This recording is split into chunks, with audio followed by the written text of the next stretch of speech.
अरे सुरा, ओ सुरा, अरे जी छा थियणो आहे नी? अॼु दुकान ते कुजाड़े लाइ कीन आयो आहीं? ये बेली सेठे, ये तो अजाणी तो जो कम जाने, ये अल्लाह जो नालो थई, ये आऊं जी जिद छड़। अरे केड़ी गाल ता कावड़ियो आई, मुख भी तो सुना तो सही। ये सड सेठ सड। तू तो वाकई कावड़ियो ठई। बागा सुना कुजाड़ो थियो है। ये सेठे, ये तो अगे त खंभीर खयूं उभो आए। ये तू त चवंदे त वन्या पियो नूरिया वटे। आओ, आऊं त ई तो चवां। ये मोजे वात में जा, ये की न की गाल निकरियो वने। आओ। ये तू वापस पाहू अचो, ये मोसी विडियो वने। अरे निभागा, का सणाई का कासेरी गाल मुंह मां कढंदे बरो तो चढ़ई का। ये गाल जेका हुंदी ए ऊ माण्हू कंदो। ये हरिया भरिया इए चवा, ये तू हित वनी हंदोरे मंज लुडंदे। ए बेली, ये मोजे चवण ते ई की न थिंदो। ए सुरा, आऊं वन्या पियो नूरी सां मिलण। मथा के माण्हू से का खिथड़ गाल कढी विझे। ठीक है? ए नन्ना, इए मकंज। ठीक है? ए ठीक है।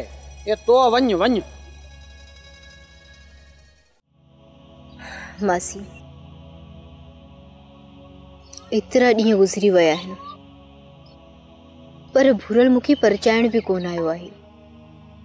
हाणे त मूंखे पक थी वई आहे। ॿिया त ठहियो, पर भुरल बि मूंखां बेज़ार आहे। अम्मा तू फिक्र म कर, हू जे बेज़ार आहे त कुजाड़ो थियो। ऐं वेठी आहियां न, तू उल्को ई न कर। मासी, ये वक्त कीअं गुज़रंदो? ज़मानो वॾो आहे मासी। ए धीअ, ए मूं तो लाइ सोचे छॾियो आहे, तू उल्को ई न कर। छा सोचियो थी मासी? ए पहिरियां ई दी इन पूरे खां तुंहिंजो तलाक वठंदासीं, पोइ खासे घर में तुंहिंजो विहांउ करे छॾींदासीं। न मासी न, इहो अमल सुठो नाहे। ईअं करण सां माण्हू मूंखे सुठी नज़र सां कोन ॾिसंदा। इहे जो इहे करणो पवंदो धी। ए बाक़ी तू कुजाड़ो थी सोची है, तू उन घर में वेंदी आई तोखे इज्जत मिलंदी न को। ये कतई कोन थींदो, कतई कोन थींदो मुंहिंजी शुरई। पर मासी, ए शुरई दी, ए ने भूरे जी तलाक खां पोइ तो केड़ो घोट पाणाईंदुसि जो तू हिंदोरन में पई लुडंदी है। न मासी, मूंखे हिंदोरन जी ज़रूरत कोन्हे। मूंखे भुरल ई क़बूल आहे, पर हू अलाए छो नथो समझी सघे मूंखे, जॾहिं त मूं हुन सां तमामु घणी मोहबत कई आहे। ए धीअ, ए आऊं त चवां थी तूं हुन निभागे सोरे जी पचारी छॾ।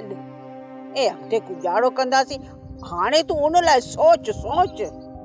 मासी, तुंहिंजी ॻाल्हि मूंखे दिलि सां कोन पई लॻे। वक़्तु गुज़रण सां मन भुरल समझी वञे। ए मुंहिंजी धी, ए अम्मा, ये की न थींदो जी तू सोचे थी न, ये की न थींदो।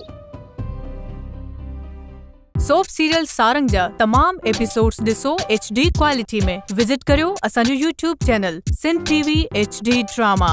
सब्सक्राइब कयो असांजो official YouTube channel Sindh TV HD drama. ऐं वधीक अपडेट लाइ बेल आइकन खे क्लिक करियो।